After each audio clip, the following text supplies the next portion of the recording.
Welcome to the Tongston Entrepreneurial Education Magazine, TEEM, where we discuss everything to do with education, enterprise, media, and finance. Today, we are discussing media. My name is Engineer Bello Tongo, founder and CEO of Tongston, and today we have Mr. Kamri Apollo. He's a broadcast journalist, a communication strategist, a media consultant, as well as a media trainer. Mr. Kamri, welcome. Thank you so much. Happy to be here. Thank you very much, sir. I think we'll start from right the beginning as far as career or choice of career is concerned. So it will be good, I think, interesting to start with how you got into the field of media. Although I know some of your experience has been in multiple media spaces, radio, TV, and etc. But it would be good to know what drove your choice of getting into media and the growth of it, experiences, and etc. So it would be good to know that from you, sir. Interesting story, actually. My background is in architecture. That's what I studied in university. Right. After that, I went into mining engineering. I'm a very outdoorsy kind of person, or at least I was. I went into mining engineering. It was a huge challenge. I learned how to drill, how to rig, blast rock faces and so on. It was all very exciting, a very lucrative profession as well. After that, I moved to information technology. This was the early days of internet cyber cafes, but then the internet services were so slow that you had people go into cyber cafes to pay money to open a Yahoo email box and so on and so forth. We didn't have it on hand like we do today. I went into that. It was my brother-in-law's company. He was setting it up. I was curious. I have this insatiable thirst for knowledge and learning new things. I used to be a busybody. So I did that for a bit, and it opened up the world to me. You know, the internet, being what it is, takes you to places, opens up different perspectives of life to you you were never exposed to before. I did that, and then I moved on again. I went into import-export. Used to operate out of Kaduna, Saminaka. I did corn. I did a sesame seeds, soya beans in Benue. And most interestingly, sesame seeds and zobo from Kano, Dawanau Grains Markets. I used to export that to Russia. It was very, very rewarding. I'll be honest, very rewarding financially. But after a while, people get funny when you tell them that making money your objective is not the best goals. Money is a tool. When you have it, then what next? So what? So after that, I moved off, and I had a tragedy in my life. I lost my mom, and for an entire year after losing her, I took a whole year off life, like going on sabbatical. I'm not saying I was grieving and crying, but it really hit me hard. We were very, very close. And, I was out for about a year, and then a friend came down and got fed up with all my excuses of not hanging out with them and dragged me to Abuja from Kaduna, where my mother's house was.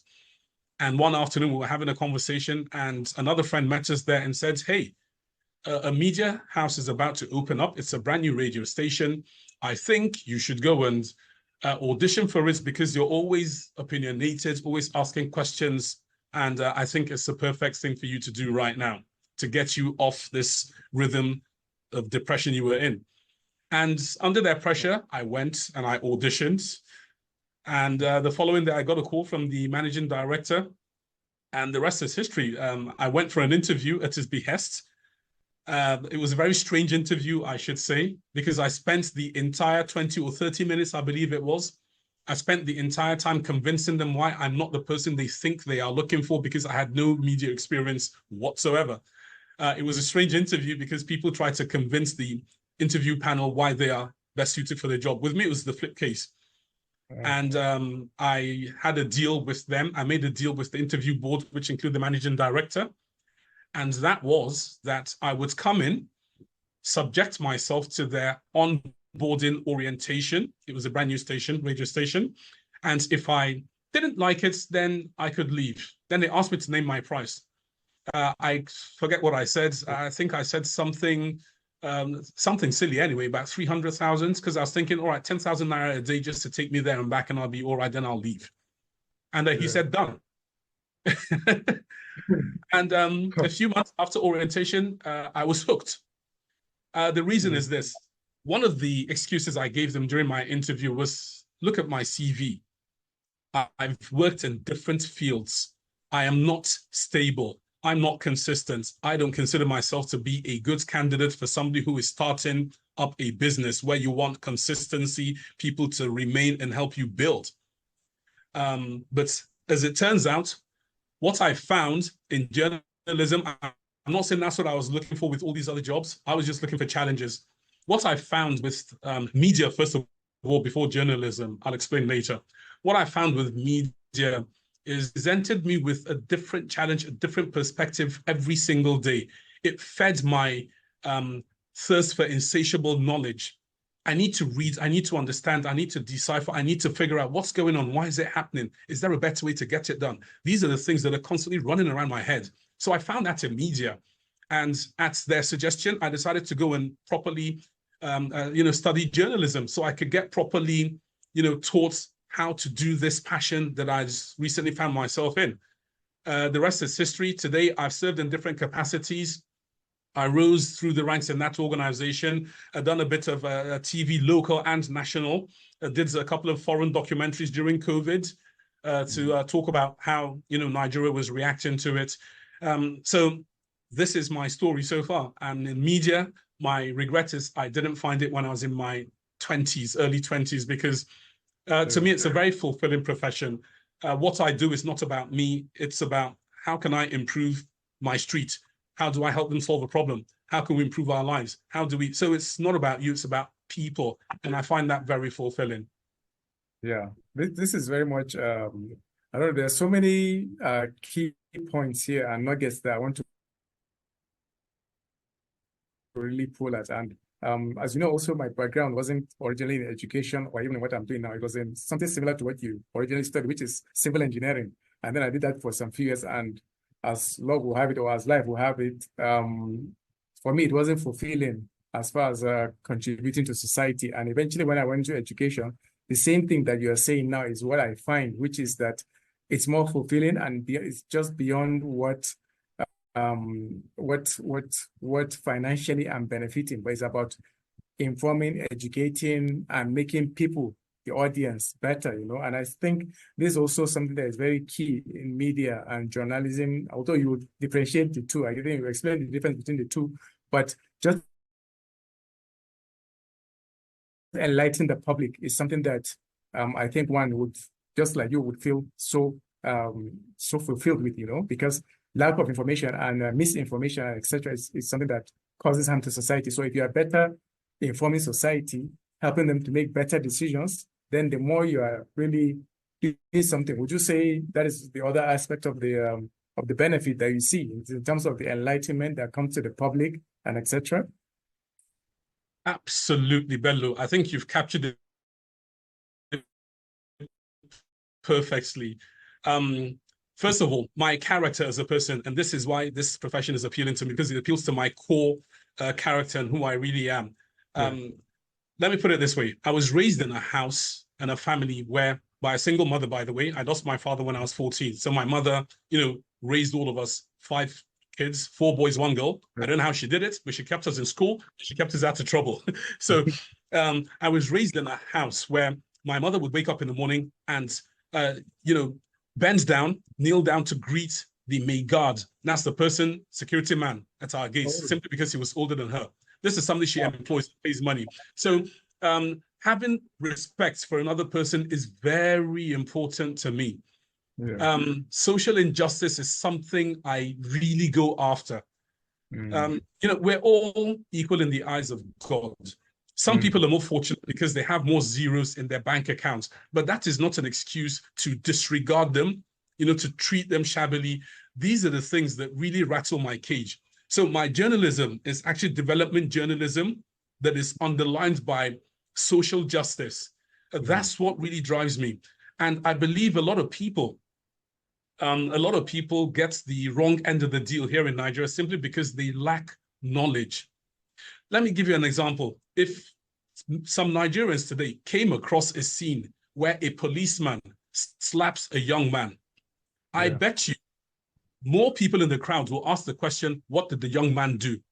Very few would ask, why is this policeman, slapping somebody? He's not allowed to do that. That is assault.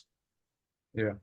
Because the person has rights. A criminal has rights. We are a nation of laws. People, the Constitution, Chapter 4, guarantees you the right to your dignity, regardless of what you've done. So that tells you that there's a great dearth of knowledge.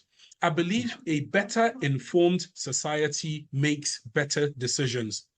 I don't believe we are good or bad people per se regarding what we do. We just are not knowledgeable enough. When I say we, I'm talking about our collective consciousness. The elites know what they know, yes, but there's a critical mass we need to hit to get things done in a certain way. So a lack of knowledge, that's what drives me. If you tell people what their responsibilities are to the state and what the state's responsibilities are to them, and more people, a critical mass has been attained that have this knowledge, I believe you will start to see our lives will go in a different direction. And that's what really drives me.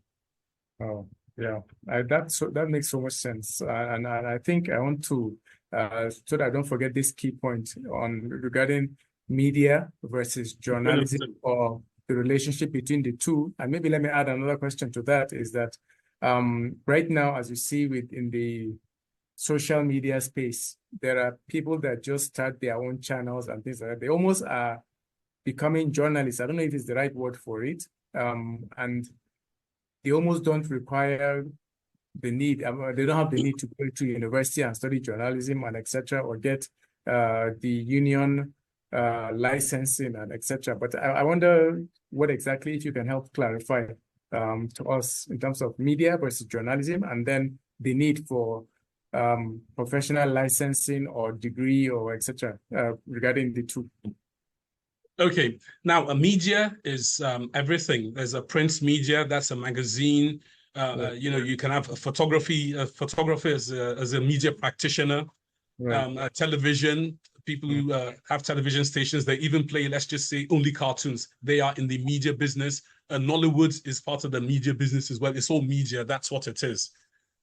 Journalism is the ability to gather information and to present it in a proper, certain manner to the people based on certain principles, and I'll come to that in a second. Some of the principles before I move on: accuracy, impartiality, truth, independence, accountability. These are some of the ethos that drives the profession of journalism, the ethics of journalism. Having said that, there are some people who will call themselves journalists. They are certified, which means they've gone to the institutions, they've gotten the certification. I'm being very careful in my choice of words, as you will see. So they have the certification, but they are not practicing journalism. What they're doing is not journalism, because journalism is what it is. It is clearly stated. It's about truth, accuracy, independence, impartiality, accountability. That's what it's about. If you're not doing those things, you are not practicing journalism, even though you can call yourself a journalist with certification. That's the one side. On the other side, there's a place where media and journalism intersect. And that is, for example, my job. I said, first of all, I was in the media before I learned journalism. Now, there are many TV and radio presenters who are simply just that. They are media practitioners, and their job is to present information that has been prepared for them. They are not journalists. Some of them are journalists. They have the certification. They go out, they investigate, they put together a story according to the principles of the profession, the ethics of the profession, and they present their stories in print, radio, electronic format. They are broadcast journalists because they practice journalism according to the ethics of journalism on, these media channels, broadcast channels, and so on and so forth. So some presenters, I'm sorry, they're not journalists, they're just presenters. They are broadcasters. Not every presenter is a journalist, and not every journalist is a presenter.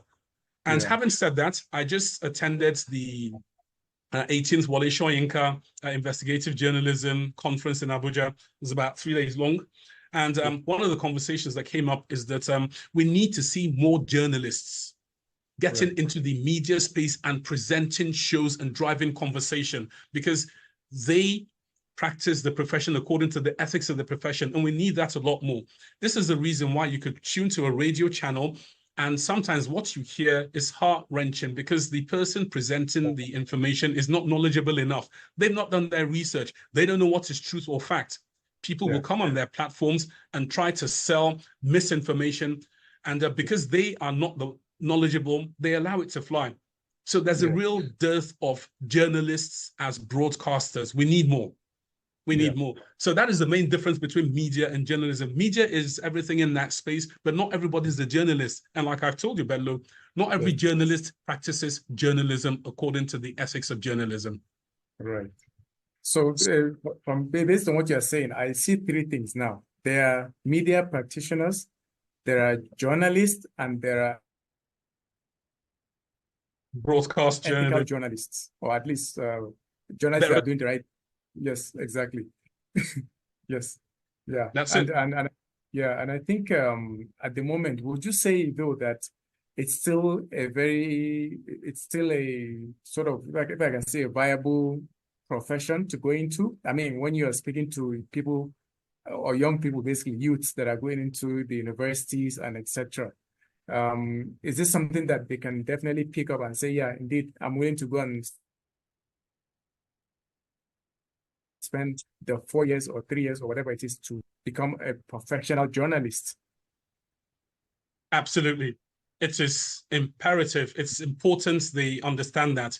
And there is this narrative that is making the rounds. Actually, it's been making the rounds for quite a while. And I think it is inaccurate. And that narrative regarding journalism is that, oh, if you're looking for money, don't come to this profession. Journalists don't have money. Look, I know some journalists who are doing the job properly, and trust me, they are very, very wealthy. They're not driven by money, but it's there.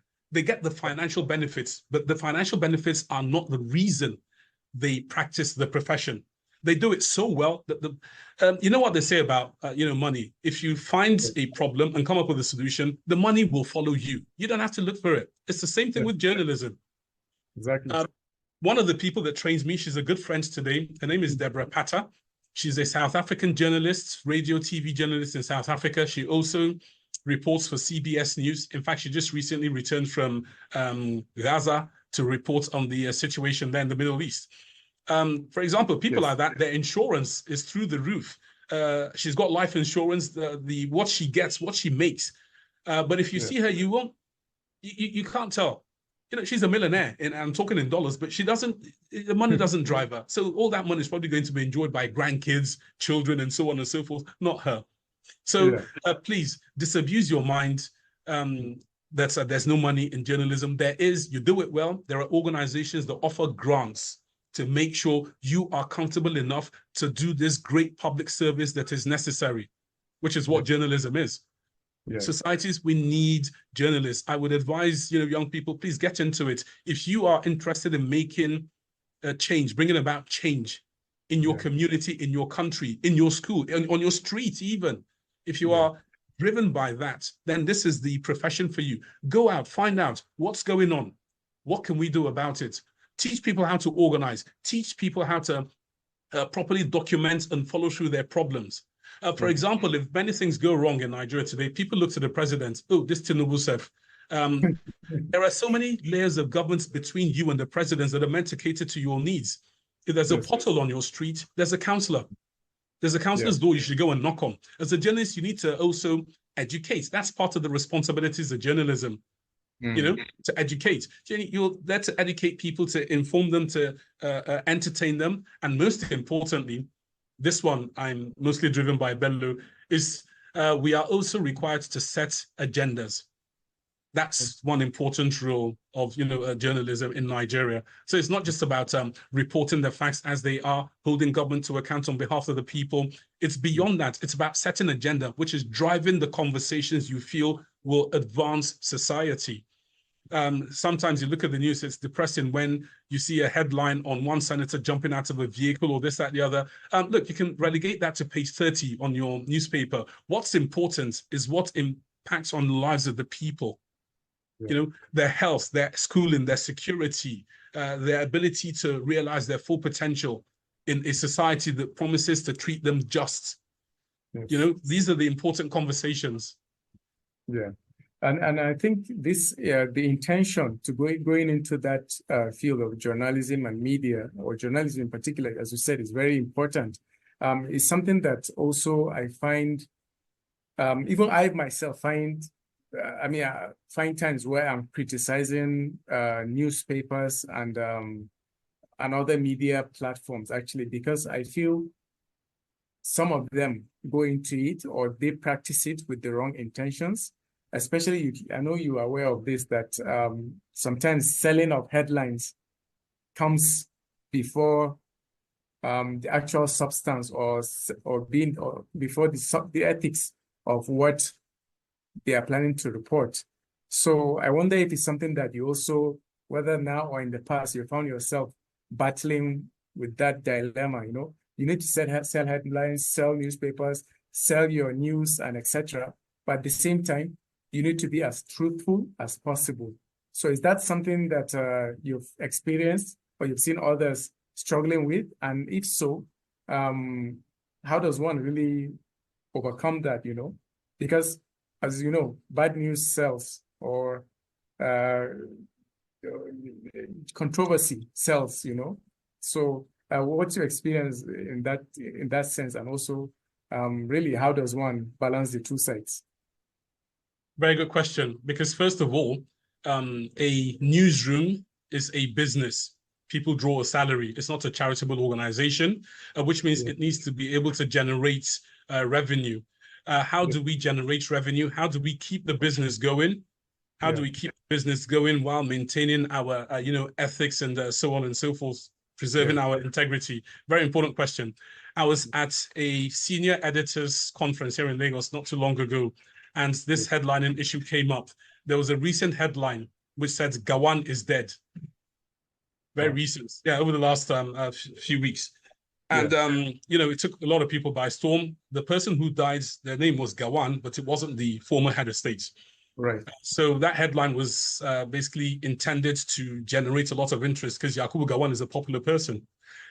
And we had the conversation on the morality of printing such a headline and then the financial considerations in taking that decision.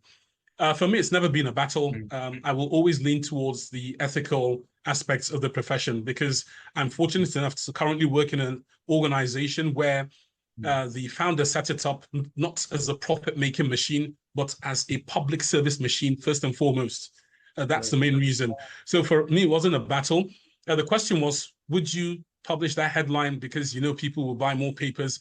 And some editors and publishers who were in attendance there, again, this is a senior editors conference, some of them said yes. Some said no. I was sat beside, I can't go into names, unfortunately. I was sat beside a couple, and one of them, both of them actually had a contrary opinion to me and asked me the question, all right, why would you not publish the headline? And I said, look, I understand the needs for financial consideration because the economy is a hostile place for media houses right now. Media inflation is through the roof. Ad spend has gone down.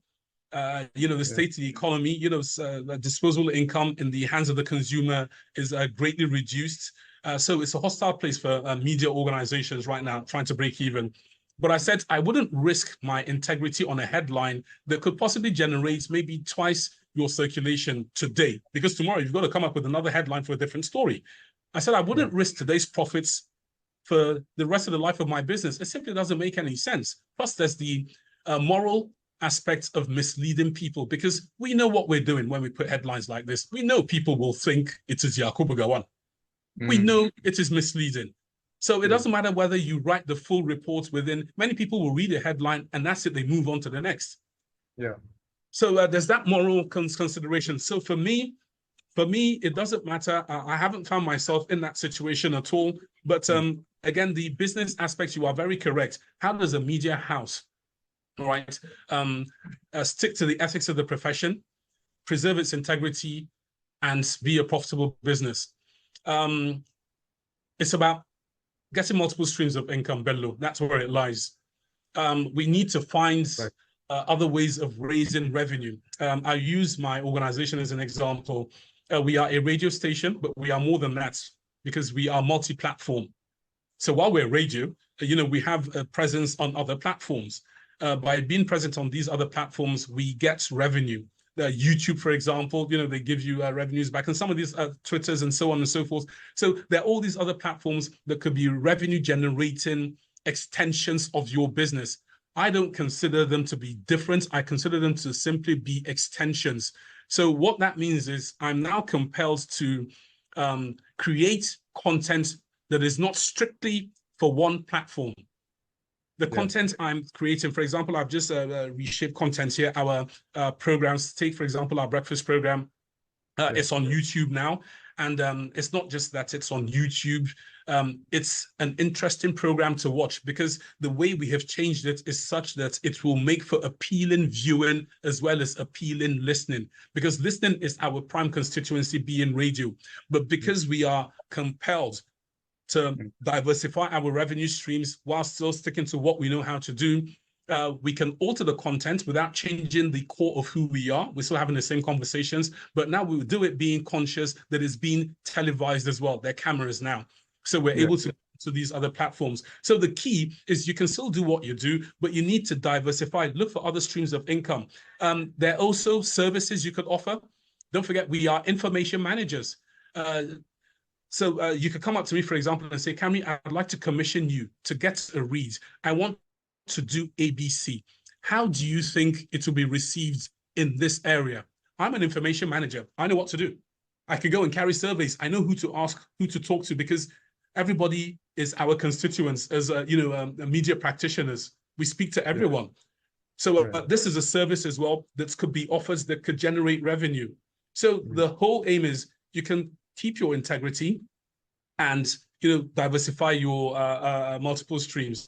Now, you said something, Bello, and I guess this is coming as well, regarding social media. You said there are many citizen journalists and so on and so forth.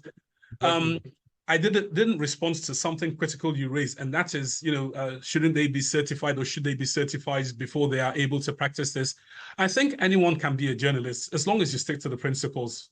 You don't, and this is my personal opinion, not our company opinion, by the way. I think as long as your work is ethical, which means it is accurate, it is truthful, you are considerate, and you take accountability, all right? There are certain guardrails you put for yourself. Basically, I think you can practice journalism without being a journalist if you stick to the ethics of the profession. So coming now to social media, I think everybody has the right to express themselves. Even those who mislead us, they have a right to mislead us. It's up to us to be a bit more circumspect in the information we consume. And we need to educate people to be able to discern the difference between what is likely to be true and what is likely not to be true. But people cannot be told not to say this or say that unless it borders on some extreme issues like, of course, inciting people to violence, making statements that will lead to a loss of life. There are laws that can accommodate this. People say social media is not regulated. Civil law can take care of that. If you say something wrong about me, I reserve the right to take you to court and we can have the conversation there. I don't need a broadcast commission to come and sanction you because you are not accountable to them, but you are accountable to the laws of the land. And the laws of the land in chapter 4 say, I have certain rights. If you infringe on any of my constitutional rights, I simply go to court and we can have that conversation there. So I think that's enough of a regulator in the social media space. But as far as misinformation and disinformation go, over time, people will start to realize what content is true and what is not, and they will gravitate towards mediums that put out what is right and true and move away from those that are clearly clickbait or mischievous and misleading. Yeah, and I think this is actually, for me, I even look at this beyond just the journalists and the media companies. I see it as some kind of an existential situation, because more and more, it seems like on the newsprint media, it seems like the reading culture is getting worse. So nobody wants to read copies of paragraphs and things like that to see what actually the details of what's being said. They just take the headline and take the first paragraph and that's it. And also the same thing for the audio media or the video, whether on YouTube or TV or etc.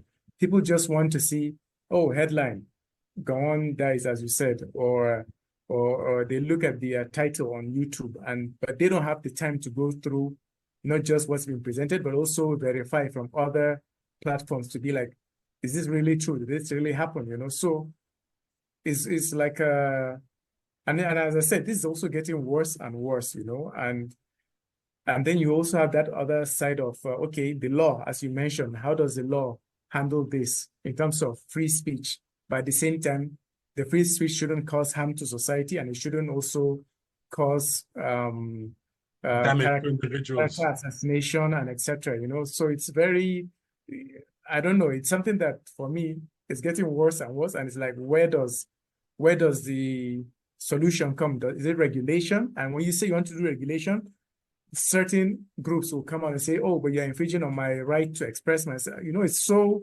It's almost like an impossible thing to fix for me. I wonder what your view is in terms of that. Is that a general existential dilemma that your colleagues and your company also face? And is this something being discussed in the journalism and media space, in terms of fixing this moral conundrum, if I can say that, Your observations are spot on. There is a real threat.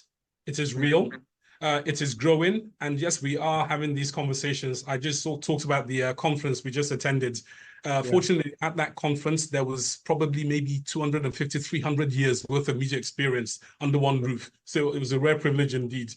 I think what we need to do is media needs to evolve. We need to meet people in these spaces. I think the reading culture of people is, I wouldn't say it's getting worse, but I would say it's changing because we are in a constant state of dynamism. We are in a constant state of evolution. We are changing. And I think it's up to media to match the pace of this evolution. I had a conversation years ago on the reading culture of people because, again, the perception was these youth, they are not reading. And my argument was, my hypothesis at the time was, oh, on the contrary, I think they are reading, which is they are consuming more literature than we did in our days. I didn't used to spend hours and hours in the library, I'm going to be honest. But these days, you see your average youth holding their phone. They are consuming material. The question is, what are they consuming? That's what we need to find out. And their consumption of material is more visual. It is shorter. It's been chopped up into tiny little bite sizes. Their attention span is shorter. So whatever content you come up with, you need to tailor it to suit their habits instead of trying to compel them to adjust to how you are used to doing a thing. Again, we are in a constant state of dynamics. We're changing, Bello. What I think needs to happen is media, that's what we are doing anyway. We need to find a way to still do what we do, which is carry the news and carry these important conversations to all these platforms using YouTube shorts, using vertical videos, and all these things that the youth do. So we need to amend our content. My company, we really invested heavily in our digital content this year. It's the most important department for us this year because we realize the need to drive that department to meet up to the realities of today's consumer and how they take in information. So, for example, the news, a bulletin, a 2-minute bulletin, if you turn it, convert it into a text, a transcript, many people won't have the time to read that. This is where things like infographics come in. Pictures say 1,000 words. You've seen what organizations are able to do, some of them with their infographics. Once you look at it, a couple of graphics, it tells a story. So you don't need voluminous bits of text. Even in the corporate world, proposals have changed. They're no longer, reams and reams and pages of endless text. Now they are starting to incorporate, don't forget, we started with slide presentations. Now you've got infographics being incorporated into proposals. So our habits regarding communication, it's evolving. So the media, again, we are having these conversations, needs to evolve to learn these new skills, these digital skills, so that it's able to continue doing what it's doing, which is hold government to account on behalf of the people, to drive conversation to better society, be truthful, be accurate, all right? And all our ethics, we need to take all of that and we can do it on the platform. We are able to do that successfully. Instagram page, our Instagram page, that's a Radio Now. That's the name of my company. Go to the Instagram page. You see our headlines are incorporated. It's all about the visuals. People will go for the picture first, and then you can't bombard them with volumes of text. You can put a few lines of the key points of what's going on. Then where you can, use infographics. That way you would have communicated with the consumer. Right, right. Makes so much sense, actually. I want to, as you know, or many people know that for Tongston, we are very almost pro-African because we are based here, but also want to, there are not just Africans here in the continent, but also in so many parts of the world. I want to ask a question regarding the continent. Considering the unique cultural diversity within or across Africa, how can media organizations organize and tailor their content to resonate with local audiences while embracing some of these trends that you talked about in terms of social media, TikTok, short video content, and etc.? Very, very good question. We had that conversation, our board, and first of all, I'll say this. This is Radio Now. It's a public service company. It is Afrocentric. You're familiar with my broadcasting. The managing director, the person who set all of this up, Kadria Ahmed, she's very Nigeria-centric. In fact, I will take some pictures of the studio and my office in particular to show you. It is reflective of Africa. It's reflective of Nigerian. My drapes in my office and the artwork, when you look at it, there's no mistake, this is Nigerian. I've got tie and dye curtains, batik. You go to our studios. So when you walk in, you know you've walked into an African setting. It's integral in our branding. It's very, very integral. We realize the importance of culture because a culture is what gives you your identity. And your identity is very important. To be able to achieve something, you need to, first of all, know who you are, know your capacity, know your limitations, know your story, because that will tell you where you can go to and how you can get there. It's very important. You can only be the best version of you instead of trying to copy somebody else. We really believe in that. For example, you won't find our presenters, wearing suits and ties very often. We don't tell them not to, but we tell them we prefer African attire because it speaks to the brand. That's what it is. Having said that, our content is also created for the rest of the world. So we have very African conversations, very Nigerian conversations, and we realize that there's a very real need for us to bring the best of development from the rest of the world, try to integrate it into our Africanness, into our Nigerianness on our own level. For example, Professor Lumumba, some years ago, he gave a lecture titled, Africa needs to define for herself what democracy is. It's very important because if you look at the cultural makeup of an African and how Western democracy operates, there's a conflict somewhere. For example, many of us culturally are not comfortable challenging our elders. Democracy says you're a citizen, you should be able to ask those in authority to account. For example, ask your chief. That's what it means. It means you can go and knock on the chief's door and ask him, Chief, we had 10,000 yam tubers for the entire village to be divided for everybody. How did you divide it and how come this person got more? We are not wired to ask the chief that question. Instead, we are wired to say, well, the chief knows best. God day. Let us not challenge him. It is rude to question him. It is this, that, the other. This is at the core of our behavior. So it's difficult for us to try to reconcile this to a democracy that says you have a voice, you are equal. First of all, it's difficult to get somebody who is your subordinate to call you with their first name. In Nigeria, we will put the prefix there. At work, I tell them, look, my name is Kamri. Some of them are coming round, but I understand the way they're struggling with it because this is traditionally who we are. So while it's important to maintain our Africanness, again, we need to bring the best of what's worked outside and try to integrate it in our Africanness, in our Nigerianness. Again, when we talk about challenges, take, for example, this aspect of democracy. Years and years ago, I wasn't a fan of the quota system because I said, no, it should be merit so that the best of us serves the rest of us. But I will tell you today that it's very important to give consideration to other ethnic groups who would feel threatened. And the reason they feel threatened in my humble opinion, is because the justice system is not strong enough to protect them. So they are compelled to huddle together in ethnic clusters for protection. If the justice system worked, the ethnic identity could take its proper place, which is to subject itself to the national identity, because the national identity guarantees the laws of the land will give you an equal opportunity, not based on your tribe or religion, but simply based on the fact that you are a citizen and you reside in this country. So until that is strengthened, the ethnic, conversation is always going to be there. So yes, there's a real threat, but there's a way for us to work around it, and that is to keep harping on these things to work. If justice works, then the fear of domination will go down. Then the quota system that sees us picking up mediocres simply because they require a seat at the table, that will fade into oblivion. There are many Americans that don't know the states their presidents come from. They just know them as presidents. Because that's a secondary bit of information for them. What's important is this, man, what are you going to do for my health, my taxes, my education, my this, that, the other? Those are the conversations. So yes, you can still have your content, retain your identity, and you can still keep a lookout what's working out there, bring it into conversation, and just like we are doing right now, let's hold it side by side with ours. Okay, what bits are we going to take? How do we integrate it into what we're doing without disrupting too much?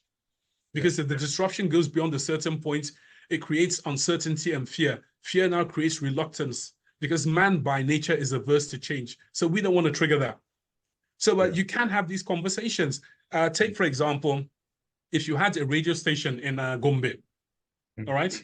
Let's say you're in Gombe and you have a radio station in one of your localities there, and you wanted to have a conversation on, let's say, Elon Musk and what he's doing, SpaceX and everything. It is a direct, it's alien to what the realities of that community are. But I will tell you this, you can still have that conversation, but you need to have it with somebody who is known in that community, who is respected and regarded in the community, and knowledgeable in what Elon Musk is doing. If he doesn't have the knowledge, you now need to bring them up to speed. Then have him drive the conversation, and it will be better received because it's coming from a familiar person who is, most importantly, trusted. They won't feel you're trying to force something alien down them, and then they start to fear domination. So we can have these conversations. It's a strategy in how we hold them that's important. The messenger is key. The timing is key as well. I think we can have all these things because societies and civilizations have constantly borrowed from one another through the ages. The Roman Empire, whatever it is, they've constantly borrowed from each other and grown and, incorporated and so on. Yeah, that makes a lot of sense. And I think in particular, especially when you say that we need to look at what's happening or what's being practiced media-wise, but also how it's contextualized to different localities, whether they are states, they are countries, and etc., especially the big ones that we know of. And I think one of the things that I learn about generally when it comes to, especially in the media space, is storytelling. Many of what we think about when we are praising the United States or here or there, some other countries outside of the continent, is about the stories that were being told over and over again through the news, through the movies, through the music, and etc. So still back to that African or Africanness that you say we can use media and journalism to build up, how do we tell the African story? Does it have to do with the identity, as you said, which Patrice Lumumba mentioned that for Nigeria, we need to find what is the Nigerian identity, and then we tell the story of that identity? Or, I mean, I want to know. Absolutely. I somehow feel there is an identity, whether it's a Nigerian identity or African identity. But how do we start building that identity and then showcasing that identity through stories, movies, and etc.? Because now everybody's just doing whatever version of Pan-Africanness that they think it is, whether it's through the music, Nollywood, and etc. Oh yes, we absolutely can, and I'll tell you how. I think, was it in the 80s and 70s? I've heard NTA. I know we watched some as kids, but I can't remember. But I know we had things like Tales by Moonlight, where we would Yes. take our local folklores, bring them to television, and these shows would end with things like questions like the moral of the story is. We need to revisit that because that's what Sesame Street was to American kids. You know, it was embracing and harping on, the best qualities of their lives. They had the Grouch, Oscar the Grouch in the bin. They had Big Buzz. They had this, that, the other, to reflect different aspects of their character as a nation. We had that as well. So we need to bring that back to the table. A friend of mine, she's a politician. She's also into a lot of development work. She's very big in civil society. She has gone and picked up some of these books. She's from Niger State, Minna. Actually, I will name her because she deserves it. She works so hard. Hajia Abdullahi Iya. You know, she's the governorship aspirant, Labour governorship aspirant in Niger in this year's general elections, Niger State. So she's taken up some of our books that tell our local stories and whatnots in different languages, and she's put them in print. Nice, lovely, modern, colorful books, and she's given them to kids and sharing them to schools. That's where we start from. We need to start to show the best of who we are, instead of all these memes that we see going around, where somebody will show, for example, this one always springs to mind because of my military family background. I'm not a military person. There's a short video of special forces in one country doing a quick drill. Everything is crisp, their uniforms well pressed, they move in sync, they are very sharp and precise. They go execute the drill and then line up all at the drop of a hat. And then they now flip aside and show you Nigerian police. And then you see a group of people, our penchant for dancing. There's always a singing. They're not marching in unison. They're dancing anyhow. Some of them are out of shape. You can see the pot bellies hanging out. I don't know what it is, but you can see the direct contrast. And the message at the bottom was, see Niger own. Our own Nawa. You know, all these things that put down our country. I don't tolerate them on my platform. As I said, freedom of expression grants everyone the right to express themselves. But personally, I love my green, white, green. I used to end my programs with saying, I'm a Nigerian, my tribe comes second. I love my country. So I don't let that near me. We need to bring this into broadcasting. And the conversation can be driven by the media space, but it must be set up and driven by the government. And how is this done? It's through the Film and Video Censorship Board. It's through the National Broadcasting Commission. It's through the other regulatory bodies. Even the Performing Musician Arts Association is through all these regulated bodies by simply saying, look, let's start with music. People like Davido, Wizkid, they're big, Burna Boy. Simply tell them, look, your album, if you're going to make an album, all right, we will license you, give you permission to license and air and broadcast your music as long as 10% of the music speaks to country and patriotism. There are all these things you can do. So you're not robbing them the opportunity to put out commercial content, but you're compelling them to take on board some nationalistic, patriotic elements into their craft. This is how it must be. It needs to be forced without infringing on their rights to practice. We can't do it subtly, yes, because our media is still not quite there. The media, we're still not there. We're not speaking with one voice. There are many there are politicians that own licenses that are driving agendas. There are some of us trying to do the job the way it ought to be done. So we're not quite there. Take, for example, the United States of America. Before they had their first black president, about 20 years before that, that's Barack Obama, they were showing you Hollywood movies with female black presidents. So that is messaging. They're conditioning. They're preparing the ground for diversity, acceptability, and so on and so forth. That's what it takes to drive and direct a country. So yes, we can do this, but it must be deliberate. It won't happen organically. It must be deliberate. So as I said, the media can drive it, but the government must. The government must step in and say, what is the national plan? Between now and 40 years, this is what we intend to achieve, and this is how we intend to achieve it. This year, next year, so on and so forth. This is what we'll do in this sector. This is how we treat that sector. There must be a national plan for exactly the conversation we're having now. How do we drive and promote the Nigerian story? It must be, or it must be deliberate, not organic. Makes sense. I only have just 2 more questions. I think maybe another one will pop up as you respond. But my second to the last question will be on media education, because I know you are a media educator also, which is, how do you envision the future of media education considering the demand for versatile skills in multimedia production, data journalism. I know you mentioned earlier that when you look at media, one shouldn't just talk about the journalists. You should talk about the platforms. You should talk about the different forms of the media, photo, print, video, animation, infographics, and etc. But how do you see the future of media education? I wonder if it's something that it's now deliberately being put in the school system, especially at the tertiary level, or it's something that when you graduate, that's when you start learning here and there through short courses, or you go to the journalism and media licensing agency and then you learn that. But I wonder how that can be achieved, especially the current type of media that exists and then the future media that will exist. Okay, I'm very excited. As you know, there's things like metaverse and etc. coming up someday. Oh yes, I'm very excited, Bello. The Federal University of Keshere, for example, it's got I think about 8 different courses in its mass communications department. That's the first time we've ever had that. I'm very excited about this.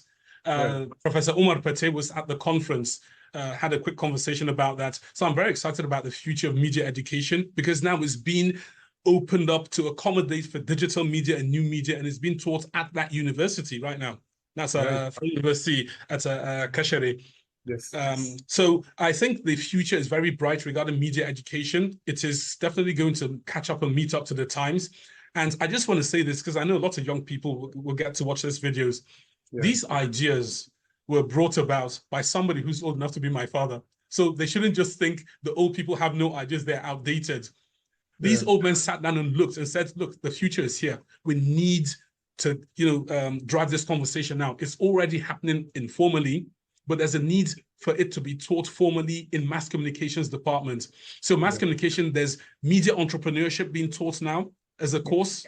Federal University, Keshere, please check it out, the mass comm department. So they broke it down to like 7 different aspects of media that will be taught under mass communication, because that is the reality of today's media. So I am very excited. There are many more tools available to us learning-wise, and I think it will get better because Lord knows we are blessed with a powerful resource in our youthful population. And Nigerian youth are very, very, they're intelligent. We just need to show them how. Yeah. It makes a lot of sense. And I think to what you say, I want to pick on something that you just said now regarding the youths and media in particular. Of course, as you know, most of it, when you say youths, the next thing somebody says is social media.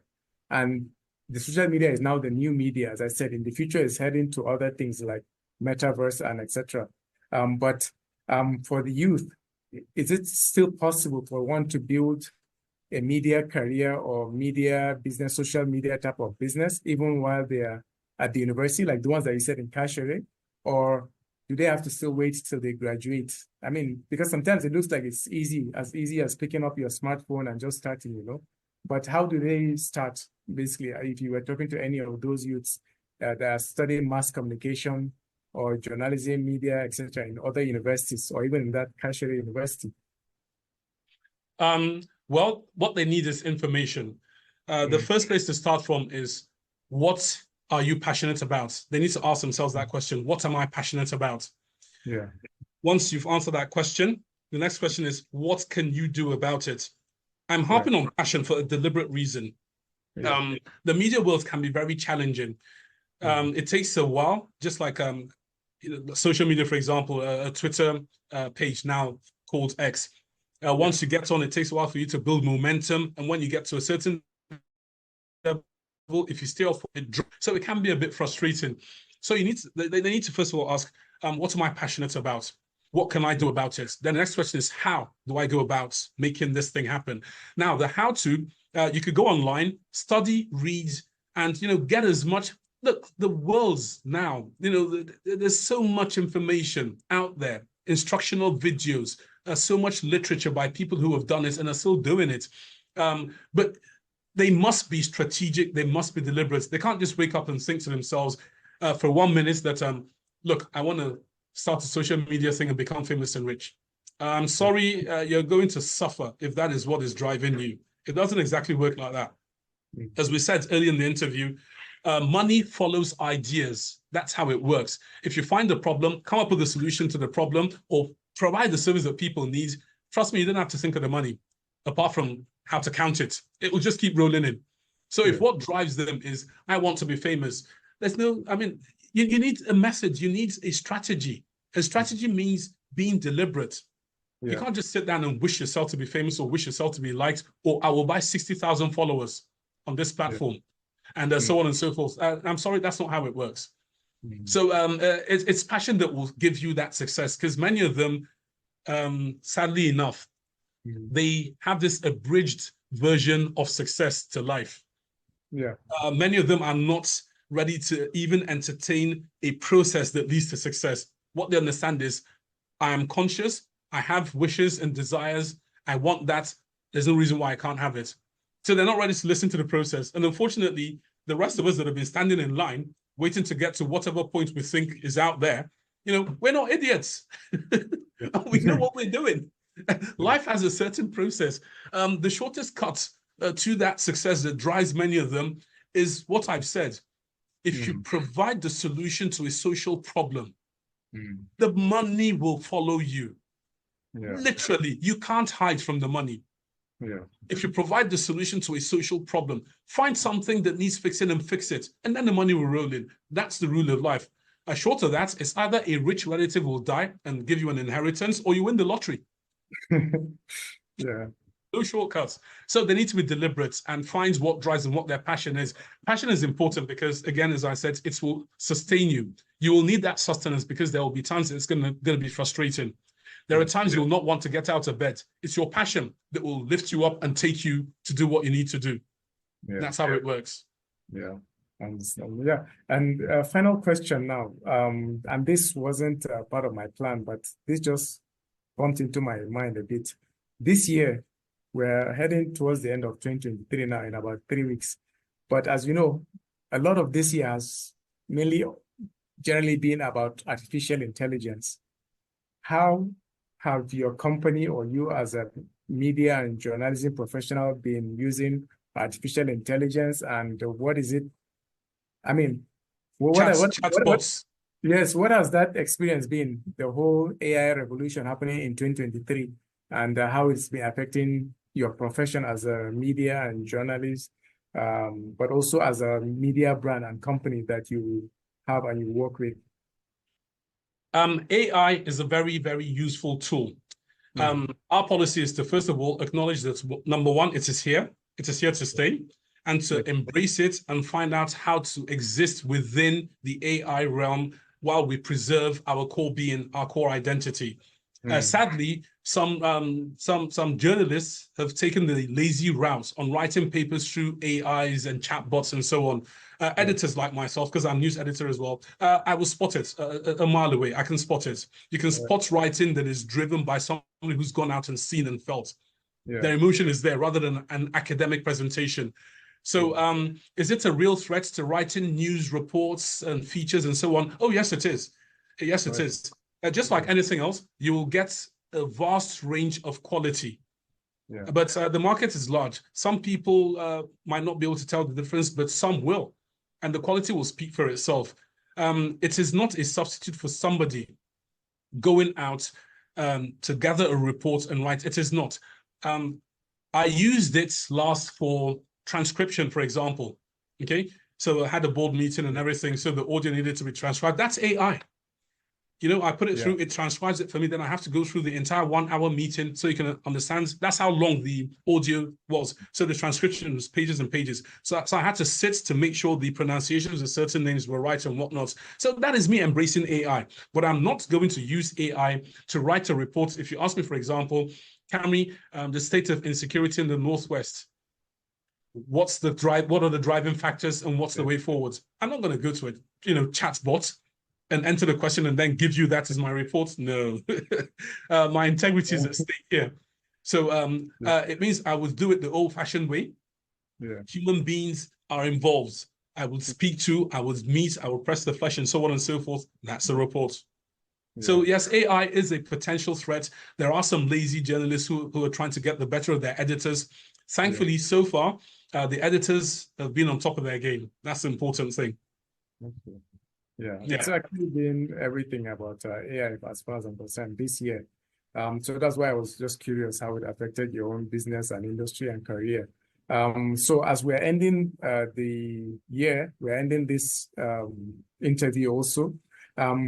What would you say the past, however number of years, I don't know your exact age yet, but the past years, especially when you've been in the field of media, journalism, and etc. What has been your most proudest either moment or activity, job, task? I don't know. It can be any of them. And also, what are you looking forward to in the next 5 to 10 years? Okay. I think one of the most defining moments for me was actually in 2019, I think it was. The what do you call it? Conditional transfer. They just Okay. started rolling out this thing and questions were being asked. And then the usual skepticism that, oh, they're just chopping the money. And it was a lot Yeah. of money involved then, and Mm. so on. So I sat down and I said, look, this is not going to do anyone any good.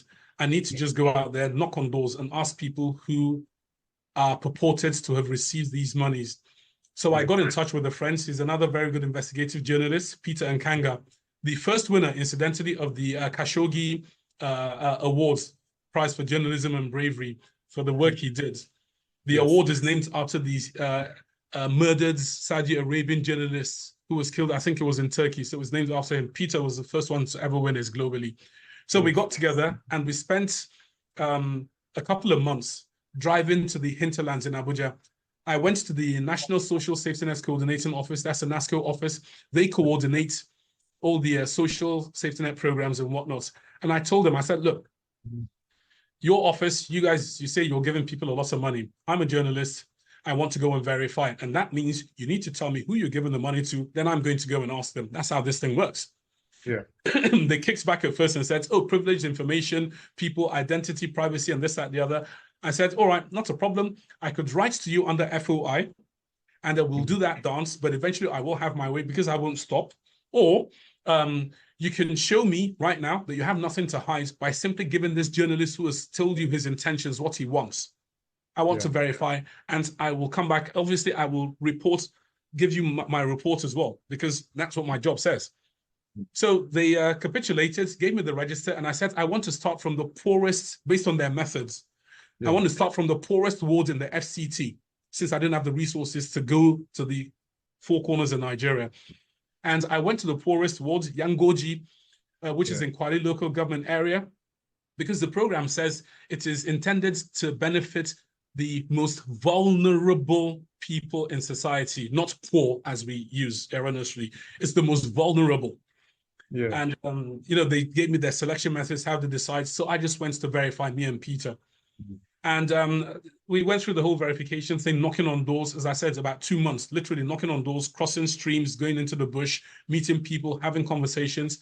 And our findings were that, number one, this was a good program. Number two, some people benefited from it. Number three, it was abused and hijacked by corruption at certain stages, political and administrative.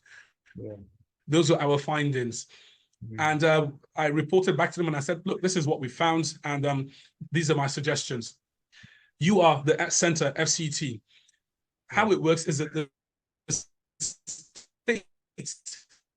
set up their systems. It's not controlled from the center, it's controlled from the state systems. And we've seen corruption at the local levels. So far, I've not seen corruption at the national level because I've not looked into your books yet, but I will. So that was my advice to them. And on the heels of that, the recommendation we made, Peter and I, was the best thing to do as a government, the responsible thing, is to get independent verifiers like us. We're just two people. We can't do it for the whole of Nigeria. You need to get independent verifiers and show the process of choosing the independent verifications and so on. And that's what they did. They got independent verifiers to go and do this in other states. Is it a perfect system? No. But I will not be quick to say stop it because I've seen the good it's done. I met a woman, for example, who had 3 kids. One aged then about 7, the other one 9. Then the firstborn was about 18. He was in university in the Republic of Benin. And he made shoes. He was a cobbler to support his mom. Her entire worldly wealth, she was a widow, was this tiny little zinc roofed house they stayed in, a tiny little vegetable patch, no bigger than a squash court, and 3 goats. That was her entire worldly possession to raise her kids. Then the kids, when he was around, would make shoes and they'd sell. So I asked her, this money, this 10,000 they give you every 2 months, because that's what it was then. It's 5,000 a month, but they pay every 2 months. So you get 10,000. And I said, this 10,000, what does it do for you? It's not a lot of money. She said, if I stop this money now, I have killed her. I said, but what exactly does it do for you? She started to break it down for me. She said, first of all, she doesn't just collect the 10,000 every 2 months. They have formed cooperatives.